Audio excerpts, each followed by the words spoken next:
Hey, welcome back to the Disney Plus 7-Day Challenge. And today we have Spookiz, the movie. What is that? Spookiz, the movie. You've never heard of it? Come on. It is from 2019. It's an hour and 21 minutes long. And it is an animated feature film. It's a movie. But it came from South Korea. And that's why a lot of you, including myself, have never heard of it. If you do a search on IMDb, that comes up, and also Spookiz comes up as a 2015 series with the same characters, but it says it has no episodes. But it has an 8.0 rating. But either way, this is a series based on a series from a number of years later, and this film just tells a story. I'm not going to spoil too much because I think this is something that people who enjoy animation and maybe discovering something that's new to what America hasn't remade it yet. And honestly, it would be a little bit of an insult, I think, because so much of the animation that we see through Disney and Fox and Warner Brothers and everything else, they come from animation studios. A lot of the work that gets done, the rendering and everything else, gets done in foreign houses, in foreign animation houses, including South Korea. And this is a fully South Korean story. It plays on some kind of universal themes, including its choice of monsters. Yes, this is of course Halloween based. That's why I'm wearing the hat. Why else would I be wearing this hat? This tells a story of a bunch of monsters. It takes it from the point of view of the monsters who live in a school and go to classes at night, when all the kids, the human kids, have their classes during the day. It seems like a pretty good arrangement, except they got to do it in secret. And there's only like 5 of them. There's our main character, which is Cula. Yeah, Dracula. He's a vampire kid. He's 109 years old, but he's still a kid. He's like if anything, he's like a 10-year-old in that sense. He's probably the smartest. He's kind of the boss of all the kids. He also is pretty full of himself, even though he knows it's not. He knows he's not as big of a deal as he makes himself out to be, but he is clearly the smartest one out of the group. And there's 2 zombie girls. One is just a regular zombie, and the other one is a hopping zombie. Now that apparently is a thing, maybe in South Korea. I do not know that. I have not researched it. I just literally stepped in here after watching it, and it's 2 different kind of zombies. Yet neither of them are brainless. They're basically toddlers in this. One of which has a crush on Cula. She keeps losing her head. The other one is a little bit more. I don't know how to describe it. She's probably the second smartest and most verbal out of all of them. Most of them are pre-verbal for most of the movie. For the most part, I thought this was just going to be a movie where Cula talks and the human he interacts with talks. But eventually, the cast builds out, and unfortunately, it gives me all of only like 3 of the original cast member voices and 1 English voiceover artist, which is Mike Yancey. He plays the voice of Cula. And there's also this big blue guy. He's kind of a Frankenstein, I guess. That's what somebody calls him at one point, because he has bolts in his head, and depending on how you turn them, he acts differently, as we discover at some point. And then there's this one-eyed monster who looks like a caveman, and he's orange, and he has a spike on his head like a horn. I don't know what he's out of, but he's a monster, and this monster is he's the biggest challenger to Cula's leadership. He's resentful, and they kind of go at each other every so often, and that's just what you get in just the first few moments of getting to know them. And a lot of it is done through a voiceover. You don't see them trying to match moving mouths with English words. So for a while, I thought, again, that was the only way we were going to get this story told outside of just watching the action.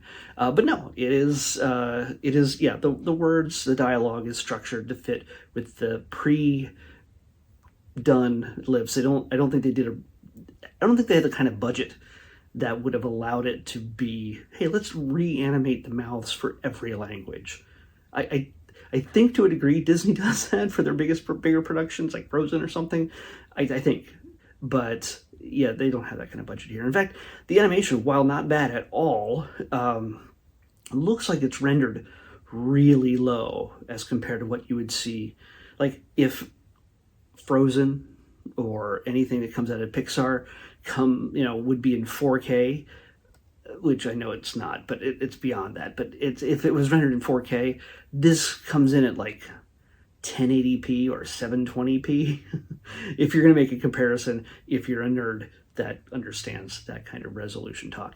And also, it seems like it's skipping a bunch of frames. It feels like a video game cutscene. A lot of the film feels like a video game cutscene. And that seems unsettling at first when you're watching this kind of thing, when you know that most 3D animated films that Disney just puts out for their TV shows, like for their Disney Junior stuff, which is, again, little kids, they're not caring about the resolution, the animation quality, whatever. They like to see Mickey and Minnie.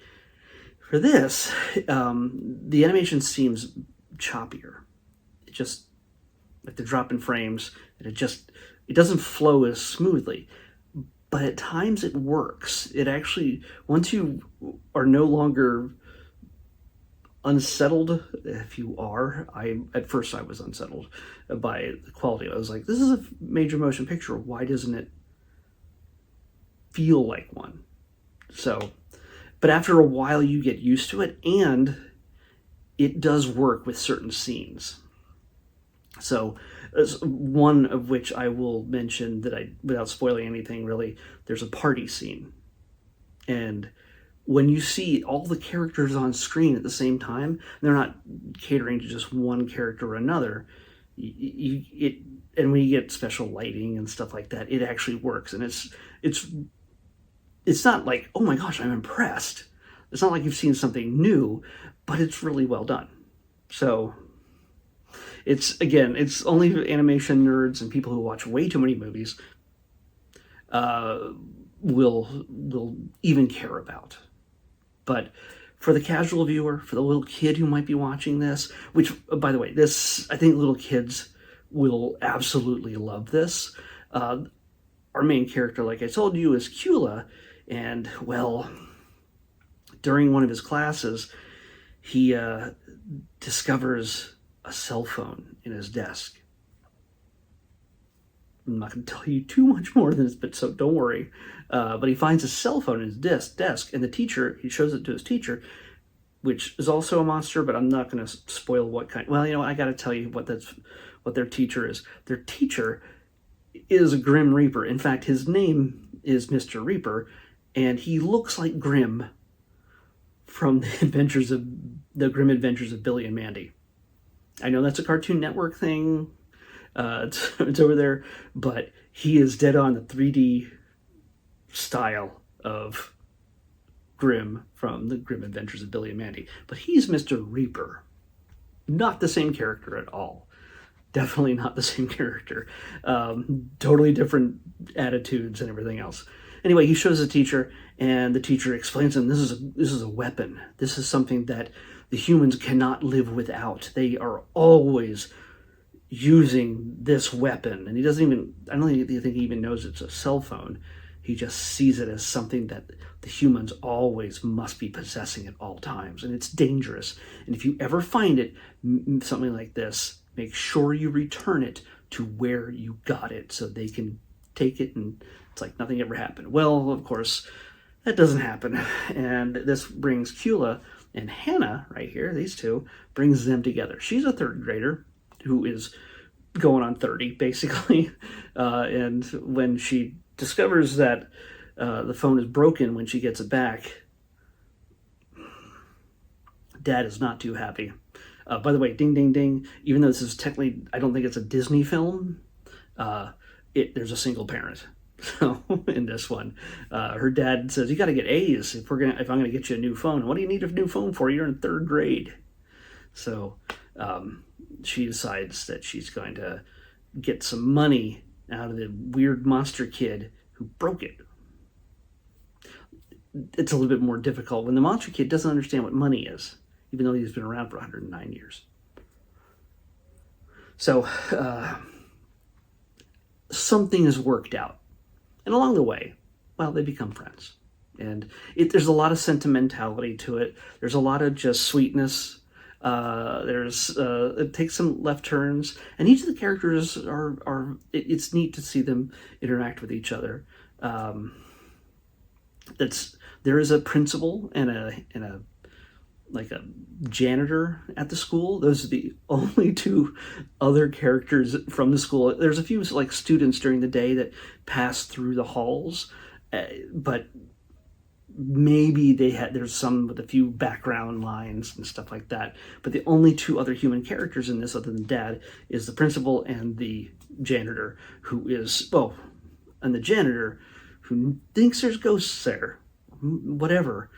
He hires a guy called the Hunter. And the Hunter is just...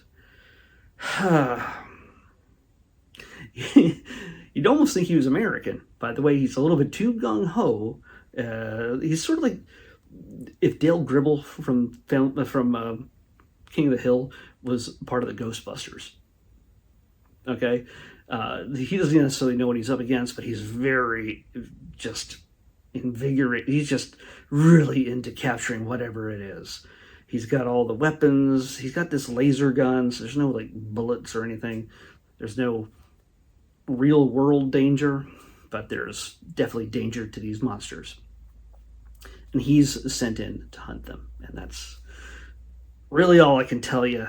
There's a lot of conflict between this guy. And he's intense enough that he's sort of funny. Like, he's just a little over the top. But he is a really bad guy. So yeah, I think this is meant in a way.